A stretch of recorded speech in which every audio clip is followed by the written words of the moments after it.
மனிதனுக்கு எத்தனையோ வியாதிக்கு மருந்து கட்டிக்கிட்டு இந்த தென்னை மட்டை இருக்குது, பூச்சிக்கு மருந்து கண்டுபிடிக்காமல் இருக்கேன்.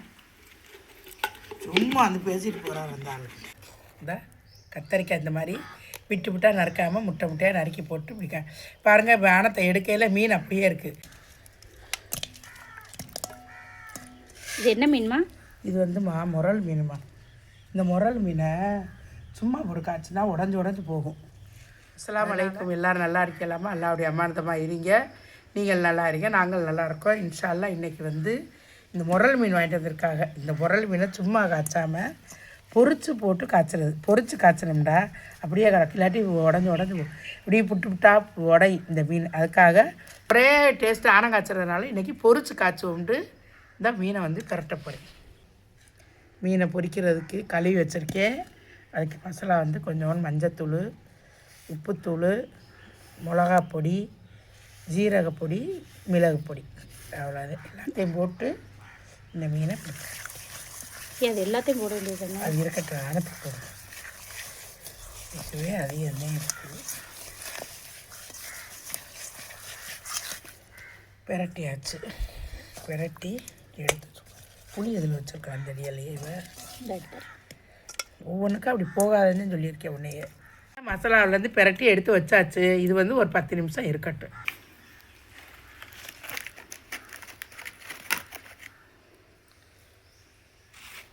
தென்னை மரத்தில் என்னன்னு தெரியல, இலையெல்லாம் மட்டையெல்லாம் காஞ்சி விழு. தென்னை மரத்தில் மேலே பூச்சி இருக்குது தாசு, பூச்சி இருக்குது. தென்னை மரத்து பூச்சி இருக்குது. அதை வந்து நம்ம சுத்தம் பண்ணணும். சுத்தம் பண்ணுறதுக்கு யாராவது தெரிஞ்சவோ சொல்லுங்களேன். கேட்டால் இல்லைங்கிறார். அதெல்லாம் ஒன்றும் இல்லை.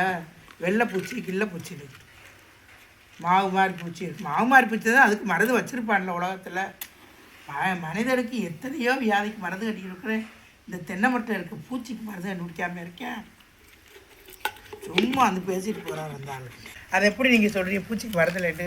தென்னை மரம் பூரா ஒரு இலை பூரா வெட்டு விழுத்து கிடக்கு. பிஸ்மில்லாஹிர் ரஹ்மானிர் ரஹீம். இப்போ மீனை பொரித்து ஆனத்தை காய்ச்ச போகிறோம். இந்த மீனை பரட்டி வச்சு 10 நிமிஷம் ஆயிடுச்சு. இப்போ இந்த மீனை பொரிக்கிறதுக்கு எண்ணெய் மீன் தானே உங்களுக்கு வந்துக்கிட்டு. அந்த முட்டைக்கூடில் நம்ம போட்டிருந்தோம்ல விதை, அது முளைச்சி வந்துருக்கு பாருங்கள். அவரைக்காயும் பீன்ஸும் 3 அவரைக்காயும் வந்துருச்சு. 5 விதையும் வந்துருச்சு. இருங்க, ஆமாம் 5 பீன்ஸு, 3 அவரைமா. 3 அவரை விதையும் 2 பீன்ஸ் விதையும் தான் போட்டோம். கத்திரிக்காய் விதை தான் வரவே இல்லை. நிறையா கத்திரிக்காய் விதை போட்டோம், அது ஒன்றுத்தையும் காணோம். இந்த மாதிரி வெந்தயக்கீரைக்கு போட்டேன், அதுவும் என்னன்னு தெரியல, வரல. சரி பார்ப்போம். எண்ணெய் ஊற்றி நல்லா காஞ்சிருச்சு. இப்போ மீன் பொரிக்கிறதுக்கு போடுவோம். மண்டையெல்லாம் போட்டு பொரித்து எடுத்துடுவோம். எல்லாத்தையுமே பொரித்து எடுத்து இன்றைக்கி ஆணம் வச்சு போகிறோம்.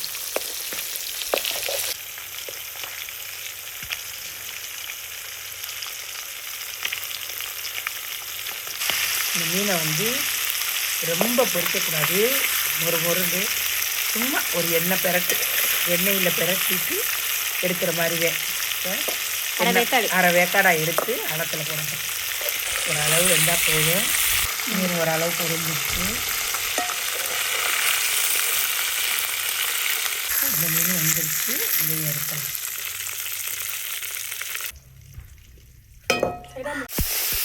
வெந்தயம் பெருஞ்சீரகம் போட்டாச்சு. அதெல்லாம் இல்லை, காமிங்க ரெண்டையும். இந்த வெந்தயம் 2 பெருஞ்சீரகம், வெங்காயம்.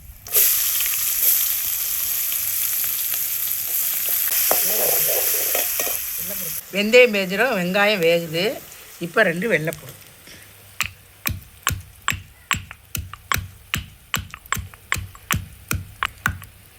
சும்மா ஒன்றா முக்காலாக தட்டி, இது வந்து வெள்ளைப்பூடு சும்மா தொலியோடு தட்டி போட்டு, கருவேப்பிலை, தக்காளி.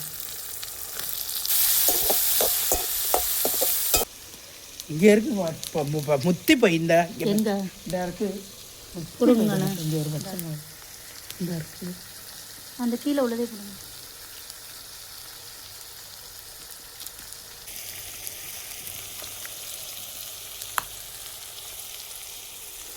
பச்சை மிளகாய் போட்டு இந்த கத்திரிக்காயை துண்டுதுலாம் நறுக்காமல் இந்த இப்படிங்களா இந்த மாதிரி நறுக்கி ஒரு 2 கத்திரிக்காய் 3 கத்திரிக்காய் போட்டுருக்கீங்க.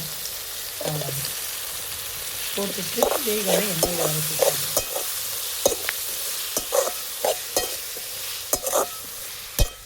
வதக்கிட்டு கொஞ்சம் உப்பு,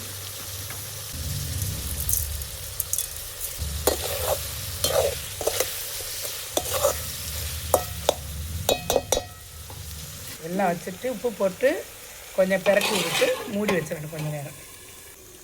அடுத்து புளி ஊற வச்சிருக்கு, அதை கூட கார கரைச்சி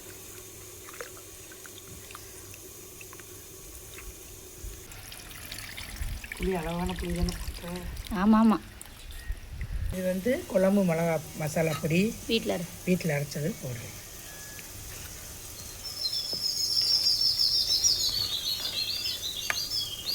புளி கரைச்ச தண்ணியில் இப்படி மசாலாவை கலக்கி வச்சு போகிறாங்க. இது அதிகம்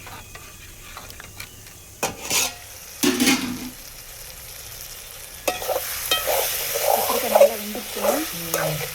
எண்ணெயில் பொரிக்கவும் கத்திரிக்காயெல்லாம் நல்லா வயங்கிருச்சு, அழகாக வெந்துருச்சு. இன்னும் கொஞ்சம் வேகம் ஊற்றுங்க சரியாக வரும். இல்லை கொஞ்சம் வேகம் கரெக்டாக. ஆமாம், பேய் அள்ளி கொட்டிடும் அப்புறம். கத்திரிக்காயெல்லாம் நல்லா வெந்துருச்சு.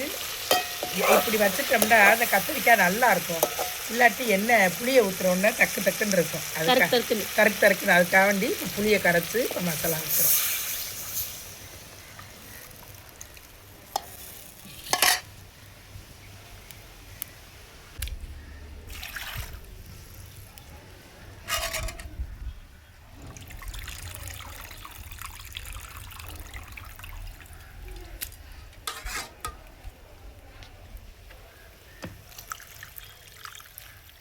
குழம்புக்கான தண்ணி எல்லாம் ஊற்றியாச்சு.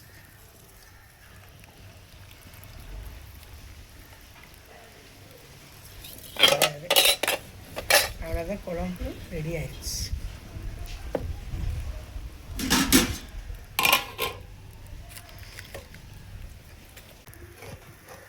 ஆனால் நன்றாக கொதிச்சு விட்டது.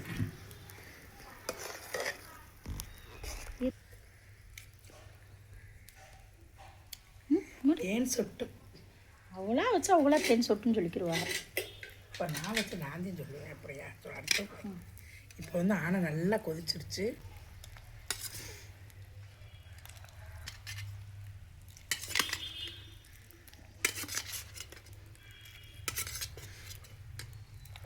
தட்டோட கவுத்துங்க. இல்லை எடுத்தே போ. இப்போ இந்த மாதிரி ஒரே ஆணத்தையே காய்ச்சாத அளவுக்கு இந்த மாதிரி பிடிச்சி போட்டு காய்ச்சி பாருங்கள். ஆனை நல்ல டேஸ்ட்டாக இருக்குது, சாப்பிட்றதுக்கு நல்லா இருக்குது. இப்போ குடிச்சு பார்த்தேன், பிரமாதமாக இருக்குது. குழம்பு ரெடி ஆயிடுச்சு. இதே மாதிரி நீங்கள் ஒரு நாளைக்கு டெய்லி ஆனத்தை புளியை கரைச்சி மீனை போட்டு காய்ச்சறதுக்கு ஒரு நாளைக்கு பொரித்து இந்த மாதிரி காய்ச்சி பாருங்கள். காய்ச்சி பார்த்து சாப்பிட்டு பாருங்கள், நல்லாயிருக்கு. பார்க்குறதுக்கே அழகாக இருக்குது குழம்பு. கத்திரிக்காயெல்லாம் போட்டு சூப்பராக இருக்குது குழம்பு.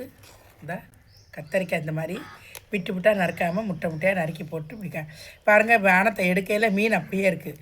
இதே பச்சை மீனாக இருந்தால் அப்படியே உடஞ்சிரும். இதுக்காகத்தான் இந்த மீனுக்கு இப்படி போட்டு காய்ச்சி சாப்பிடுங்க எல்லா மக்களும். ஆனால் ஆக்கியாச்சு, காய்ச்சியாச்சு. நல்லா இருக்குதான்னு பாருங்கள். இதே மாதிரி நீங்கள் செஞ்சு சாப்பிட்டு பாருங்கள், நல்லா இருக்குதாண்டு. இந்த குழம்பு சாப்பிட்ணுன்னா எங்கள் வீட்டுக்கு வாங்க, நல்லபடியாக சாப்பிட்டுட்டு பழைய குழம்பு ஆயிரும். நம்ம வீடியோ போஸ்ட் பண்ணையில் நீங்கள் வந்துட்டீங்கன்னா மத்தியானத்துக்கு ஃப்ரெஷ்ஷாக சாப்பிட்றலாம். சாப்பிட்டுட்டு நல்லா இருக்குது நல்லா இல்லைன்னு சொல்லிடுவீங்க. அஸ்ஸலாமு அலைக்கும் எல்லாருக்கும்.